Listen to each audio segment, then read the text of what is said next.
Bismillahirrahmanirrahim. Assalamualaikum warahmatullahi wabarakatuh. Sebelumnya perkenalkan, saya Hilda Arnialhaq, saya dari Universitas Islam Sultan Maulana Hasanuddin Banten. Saya dari jurusan Bimbingan Konseling Islam. Tujuannya saya kesini yaitu saya ditugaskan oleh dosen saya pada mata kuliah mikrokonseling, yang dimana ditugaskannya itu untuk melakukan penelitian ke kantor urusan agama Cikocok ini. Sebelum saya bagikan ini, alangkah baiknya kita berdoa terlebih dahulu ya. Berdoa dimulai.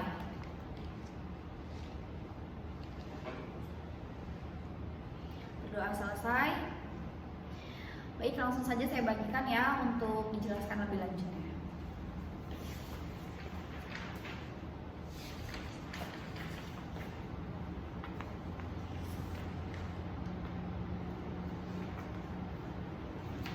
Bisa Bapak Ibu sekalian lihat ya di kertas itu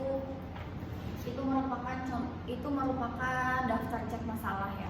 Tujuan dari daftar cek masalah ini tuh untuk mengetahui gitu, namanya kan penelitian ya. Jadi untuk mengetahui masalah apa sih yang ada di lingkup kantor, di lingkup keluarga, apakah dari aspek berbagai macam itu ya, saya jelaskan ya. Kemudian untuk ini tidak akan berpengaruh ya ke masa depan atau ke hubungan nanti suami istri, itu tidak. Ini hanya dilakukan untuk kepentingan saya saja, untuk kepentingan penelitian saya. Di sini sudah dijelaskan, sudah tertera, bisa Ibu Bapak lihat sendiri, ada identitas ya, nama. Untuk pengisian tinggal dibaca saja petunjuknya, pilihlah pernyataan sesuai dengan keadaan. Jadi sesuai dengan keadaan saja. Apakah iya, apakah tidak, tinggal diberi tanda checklist saja. Ini contohnya saya memberikan satu contoh saja, yaitu aspek masalah kesehatan. Pihak laki-laki dan perempuan melakukan pemeriksaan kesehatan fisik pranikah, seperti pengecekan tekanan darah. Apakah para calon suami istri ini melakukan pengecekan? Jika iya, dijawab saja iya. Jika tidak, dijawab tidak setuju. Jika setuju, dijawab setuju. Kurang lebih seperti itu. Untuk aspek-aspeknya bisa ada aspek kesehatan, ekonomi, dan juga seterusnya ya. Bisa dilihat masing-masing kertas yang sudah saya bagikan. Baik, untuk mempersingkat waktu, langsung saja Ibu Bapak sekalian, para calon pengantin, disilahkan untuk mengisi daftar cek masalah yang sudah saya bagikan. Iya, silahkan Ibu diisi aja langsung.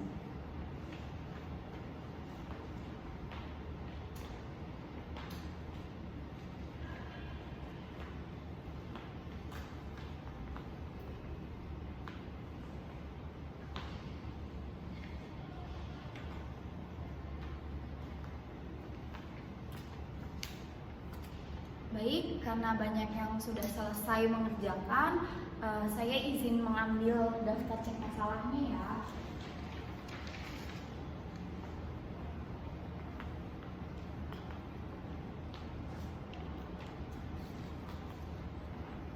Oke, karena sudah semua daftar cek masalah dikumpulkan, saya mengucapkan banyak terima kasih kepada Bapak Ibu yang sudah hadir, yang sudah meluangkan waktunya untuk membantu saya melakukan penelitian ini.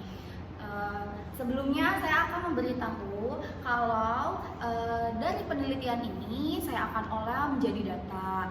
Data itu akan saya sampaikan kepada Kepala KUA 2 serta jajarannya, yang dimana akan dilakukan program tahunan tentang masalah yang mendominan, apa masalah aspek kesehatan atau apa, itu akan disampaikan kepada Ketua KUA dan juga jajarannya, dan saya bekerja sama dengan KUA ini untuk melaksanakan atau membuat program tahunan mengenai masalah yang ada. Jadi ini sekali lagi saya ingatkan kalau ini tidak akan tersebar luas. Ini juga akan saya olah data sendiri dan tidak akan bocor kemana-mana. Terima kasih kepada Bapak Ibu, semoga dilancarkan sampai hari akadnya. Semoga juga menjadi keluarga yang sakinah mawaddah warahmah.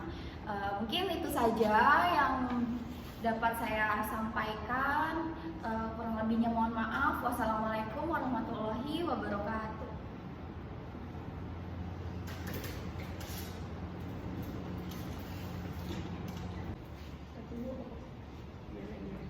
Yuk. Baik, sebelumnya Assalamualaikum warahmatullahi wabarakatuh. Izin Pak Ketua beserta jajarannya, perkenalkan nama saya Hilda Nilha. Saya dari Universitas Islam Negeri Sultan Maulana Hasanuddin Banten. Tujuannya saya balik lagi ke sini itu untuk mempresentasikan hasil dari penelitian saya, yang dimana terdapat beberapa masalah. Hampir semua ya, cuman ada satu yang tidak bermasalah. Berikut presentasi hasil analisis yang kemarin saya teliti.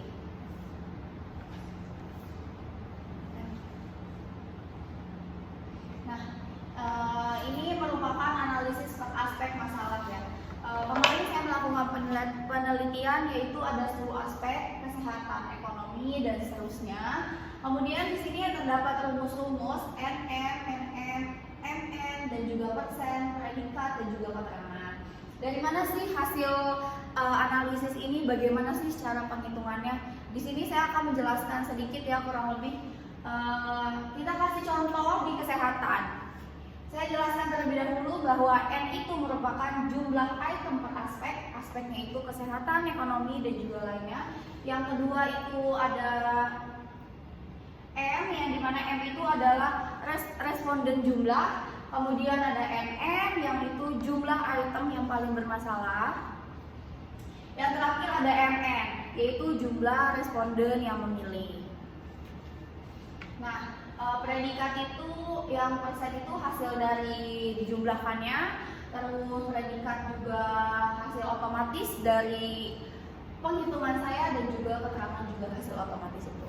Di sini saya akan menjelaskan contoh sedikit, di mana itu saya pakai rumus NM dikali MN per 2N dikali M.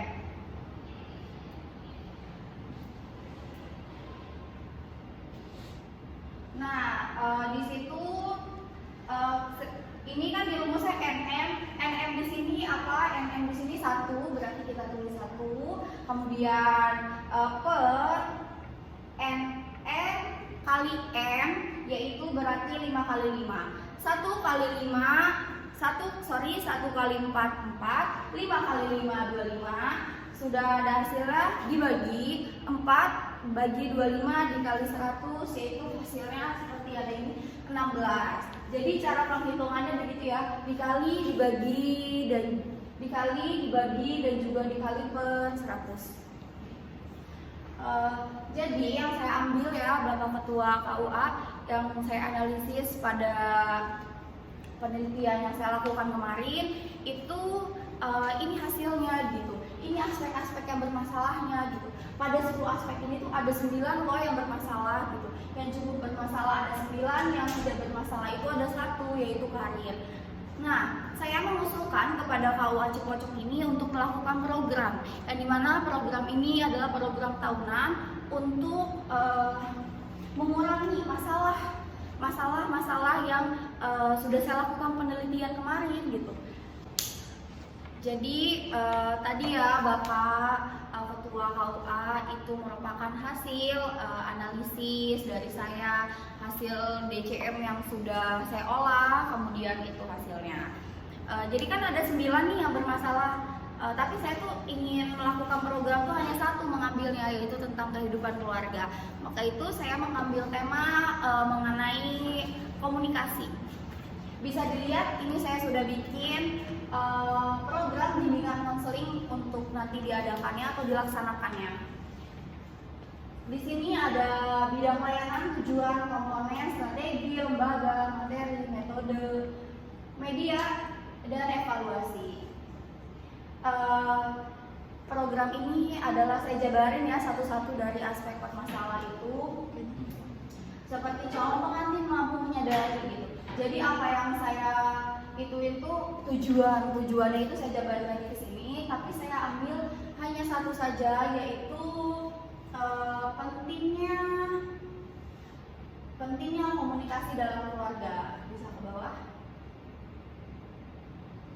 Nah, saya ngambil di poin nomor 7, yaitu sosial. Calon pengantin mampu memahami pentingnya komunikasi karena masalahnya itu adalah di kehidupan keluarga. Jadi saya mengambil ini ya. Di ini Bimbingan klasikal responsif, tempat di KUA Cipocok, dan juga judulnya pentingnya komunikasi dalam keluarga dan dilakukannya konseling Leiseng. Berikut ya, Bapak KUA nanti saya akan mengusulkan apakah Bapak KUA setuju gitu atas program yang akan saya buat nantinya untuk sepekan ke depan. Karena ini penjabarannya saya akan lebih kasih spesifiknya, yaitu di program berikutnya. Nah, pada program ini itu program tahunan ya, program bimbingan dan konseling di kantor urusan agama. Ini merupakan program tahunan yang saya buat. Saya mengambil bimbingan klasikal kegiatannya itu merupakan kelompok yang tadi sudah saya jelaskan. Saya mengambil konseling individu. Topiknya itu pentingnya komunikasi dalam rumah tangga ataupun dalam keluarga. Bidangnya itu pribadi karena saya melakukan konseling individual. Sasarannya yaitu calon pengantin. Kemudian strateginya itu individual dan waktunya itu pada bulan Januari, Februari, dan seterusnya. Siapa pelaksananya? Pelaksananya saya sebagai konselor Hilda Nilhak dan juga Bapak KUA beserta jajarannya yang ikut serta dalam pelaksanaan program tersebut. Mungkin itu saja ya yang bisa saya sampaikan kepada Bapak KUA beserta jajarannya, mulai dari saya melakukan penelitian, kemudian saya juga mempresentasikan hasilnya kepada Bapak Ibu sekalian, dan juga saya juga mengusulkan kepada KUA Cipocok untuk diadakannya tuh program gitu. Untuk tujuannya apa sih? Tujuannya itu untuk mengurangi masalah gitu, masalah yang akan dihadapi nantinya. Jadi kita tuh mencegah dulu sebelum terjadinya lagi masalah-masalah yang sudah saya melakukan penelitian ini. Mungkin itu saja. Terima kasih untuk Bapak Ketua KUA beserta jajarannya yang telah memberikan saya kesempatan untuk melakukan penelitian, menganalisis data, membuat program, dan juga mengizinkan saya untuk berada di sini. Saya ucapkan terima kasih karena telah membantu saya untuk menyelesaikan tugas salah satu mata kuliah micro counseling, yang dimana untuk ininya nanti kita bicarakan lebih lanjut untuk programnya bagaimana, siapa yang menyampaikan, siapa saja, kemudian juga bagaimana sih caranya, apa melalui penelitian lagi kah, atau langsung melakukan seminar, kajian, atau apapun itu nanti kita bisa diobrolkan lagi. Terima kasih, mungkin itu saja. Terima kasih sudah meluangkan waktunya. Mungkin cukup sekian dari saya. Wassalamualaikum warahmatullahi wabarakatuh.